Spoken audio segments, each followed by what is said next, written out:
హైదరాబాద్ నుంచి రాష్ట్ర ఎన్నికల commissioner Sudarshan Reddy video conference ద్వారా ఓటర్ జాబితా సవరణపై దిశానిర్దేశం చేయగా స్పెషల్ సమ్మరీ రివిజన్లో భాగంగా బూత్ స్థాయి అధికారుల ద్వారా ఇంటింటా జాబితాల పరిశీలన చేపట్టారన్నారు. ఏటా జనవరి, ఏప్రిల్, జూలై, అక్టోబర్ 1 తేదీలో కొత్త ఓటర్ల నమోదు చేపడుతున్నట్లు వారు వివరించారు. యువ ఓటర్ల నమోదుపై ప్రత్యేకంగా దృష్టి పెట్టాలని ఆర్డీఓలను ఆదేశించారు.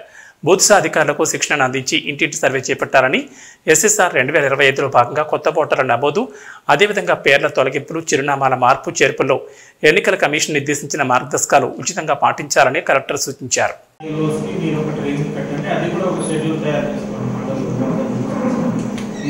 సో వాళ్ళందరికీ ట్రైనింగ్ ఇవ్వాల్సి ఉంటుంది. అది సెకండ్ ఇష్యూ.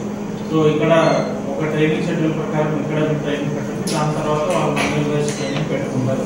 అందులో బిఎల్ఓ యాప్ గురించి కూడా చెప్పాలి. ప్రతి ఒక్కరు కూడా త్రూ బిఎల్ఓ యాపే వాళ్ళు హౌస్ టు హౌస్ వెరిఫికేషన్ చేయాలి. Heart house to house verification 3-4 డేస్లో స్టార్ట్ అవుతుంది.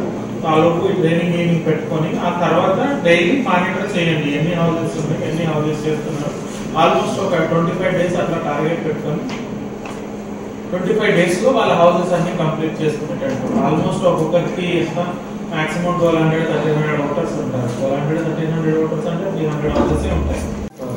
అండ్ ఆ చేంజ్ అయితే అది ఆ బిఎల్ఓస్కి మాత్రం పర్టికులర్గా మీరు ఈఆర్ఓ నెట్లో సిఓ వెబ్సైట్లో ఎక్కడ అప్డేట్ చేస్తారో ఆ బిఎల్ఓస్ది అప్డేట్ చేయాలి. 5 నెంబర్. సో బిఎల్ఓస్ది అప్డేట్ చేయాలి. బిఎల్ఓ సూపర్వైజర్స్ని చేంజ్ చేసుకోవాలి ఒకవేళ ట్రాన్స్ఫర్ అయిపోతే. ఎందుకంటే అది ఒక పర్టికులర్ పోస్ట్ ఉండదు కాబట్టి బిఎల్ఓ సూపర్వైజర్స్ని చేంజ్ చేసుకోవాలి. నెక్స్ట్ ఏఆర్ఓస్, ఈఆర్ఓస్ మన దగ్గర ఉన్నారు, అదే కంటిన్యూ చేసుకుంటాము. సెకండ్ ఒక ట్రైనింగ్ షెడ్యూల్ బేసిక్గా మీరు సి సూపరింటెండెంట్ ఒక ట్రైనింగ్ షెడ్యూల్ పెట్టండి.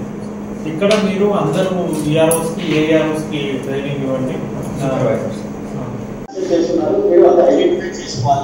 అది డిస్ప్లే చేసుకోవచ్చు. Need not to the field desk లో ఐడెంటిఫై చేసుకుంటూ ఎన్ని ఈ పర్టికులర్ పోలింగ్ స్టేషన్ లో ఎన్ని దాకా నాన్ స్టాండర్డ్ హౌస్ నెంబర్స్ ఉన్నాయని మనకు తెలుసుకుంటాయి. అది